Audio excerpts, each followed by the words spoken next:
So challenging content is really important for a game that's going to have a long lifespan, right? Hmm. And a lot of people misunderstand why it's important. Okay. Because a lot of people will say, well, it's really important that you have content for your most hardcore fans because they're the ones that care about your game the most. And yes, that is absolutely 100% true. It is really important. But what's more important is that you have aspirational content that more people can look forward to one day doing. Uh-huh. Uh-huh. And if you set yourselves up right with the right systems and you make it accessible and attractive to get better at a game, practice, and to maybe join some harder groups and to tackle some content on a ladder that Hmm. leads you up to that aspirational content, Hmm. having that aspirational content there, regardless of how many people consume it, it's still beneficial Right. because it gives players goals. Yeah. It allows them to have something that over years they Hmm. will still want to do. Hmm. Um, and only, even though only the hardcorest of the hardcore fans end up doing it, how do you think a hardcore fan is born? They start Yeah. playing the game, they get really into it, Everyone starts a they get really good casual. at it. Yeah, exactly. They Hmm. all start somewhere and then they're attracted to, I want to do that one day. Or they Yeah. see someone run by on a mount Hmm. or with an armor skin and they're Hmm. like, I want to look like that guy. I want to have what that guy has. That guy's Hmm. wielding Thunder Fury Blessed Blade of the Windseeker. Oh I want yeah. that. How do Oh I do yeah. that? And having those kinds of things is really important.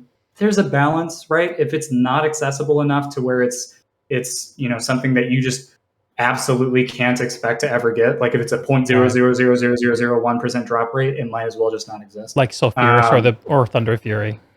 right, exactly. Those, there's some arguments to be made about why having such rare items is important because it does create that like, oh my god, you Believe have me, that. I did a whole Uh, talk about this recently. I'm right there with you. but yeah, so the aspirational content is really important. And in Guild Wars 2, we didn't have aspirational content outside of crafting legendary items Hmm. until Heart of Thorns. And Hmm. then with Heart of Thorns, we released raids. And raids by default were pretty difficult, Yeah. especially in a game that was considered to be pretty accessible and easy from a PvE content standpoint. Right. Some of the hardest bosses in the game up at that point, not counting world bosses, were things like Giganticus Lupicus Right. and some of the bosses in the city of Ra.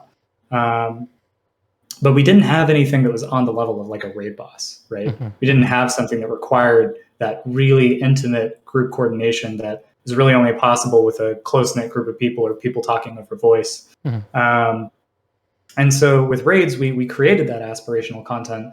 But my opinion is that we didn't have a ladder that led up to that.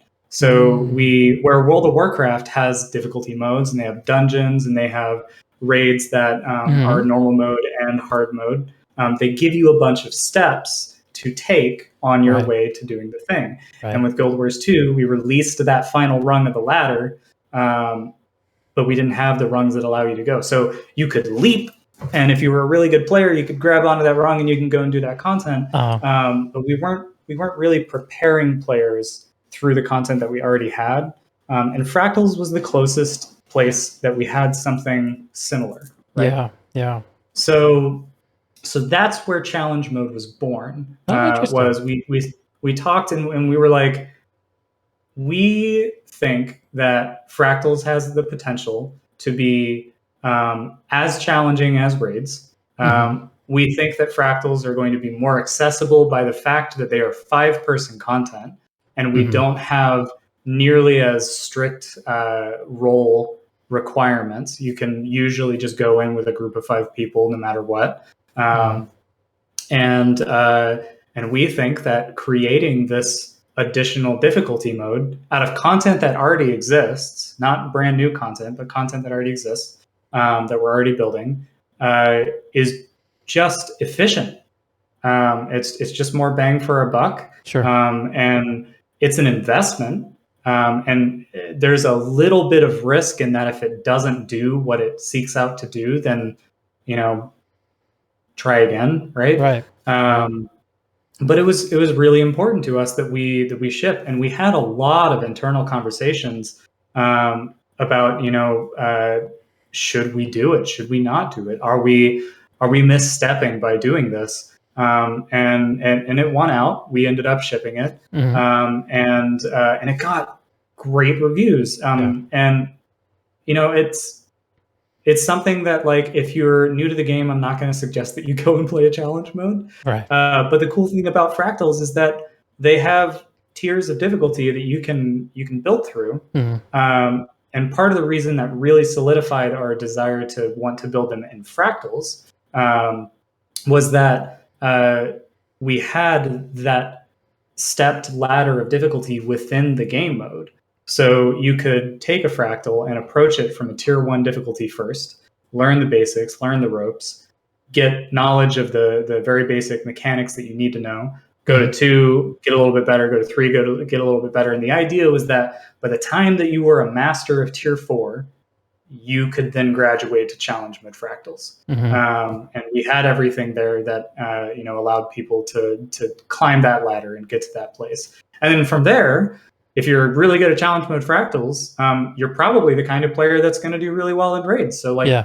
go try it out, right? And that was the goal. And I think we did a good job of creating that extra step. Do I think we can improve? Yeah, we can always improve. Mhm. Um, but it did become something that one of the downsides was it was creating design debt, right? Once Okay. you release once you release a content mode like Uh-huh. challenge mode, Uh-huh. the expectation is that you're going to release more challenge Oh. modes. Yes. And so you have to, when you make a decision to do that, you got to think long term, and you got to think, do I have buy-in from all parts of the studio? Mhm. Do I have buy-in from my directors? Do I have buy-in from my design leads? Um, What does it look like can to get that kind of buy-in? It's a process of running a lot of numbers Uh-huh. and proving through data and philosophy that it is a healthy decision for your game. Okay. There's a lot that goes into it. A lot of things like, does it drive player retention? Does Mhm. it get more players to try out the game mode? Does it get more people to jump back into the game? Mhm. If they're lapsed players who haven't played in a long time. Mhm. And what we found through our data collection with Nightmare was that it ticked all of those boxes exceptionally well. Mhm. And I don't know the exact numbers off the top of my head right now, but at the time, Nightmare, I believe, was the most played fractal for months after its release by a factor of 4. Wow. That is incredible Holy shit. success. And it proved that at least to me, it proved that's what players want, right? Mhm. That's Mhm. they want options, and that hardcore crowd exists. And oftentimes, that hardcore crowd is the group that is going to be the most vocal and give you the most free marketing, right? Mhm. The most free Yeah. press. And so servicing Passionate and them engaged is players who are willing to put in the time. Those are the folks who yeah, are gonna show exactly. up, who are gonna make content. Those are the folks who are gonna be posting stuff on Reddit, like, do stuff on the wiki. That's the Yeah, person you wanna romance almost.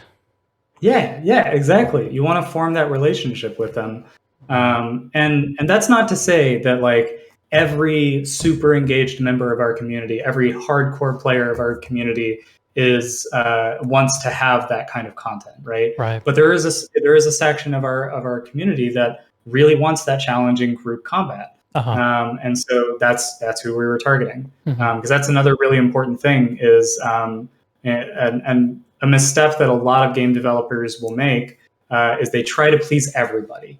And they try to make a little something for everybody.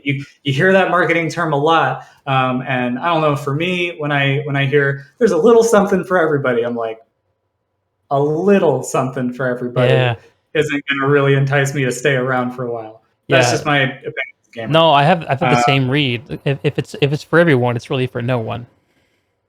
right. It might satisfy you for a little bit.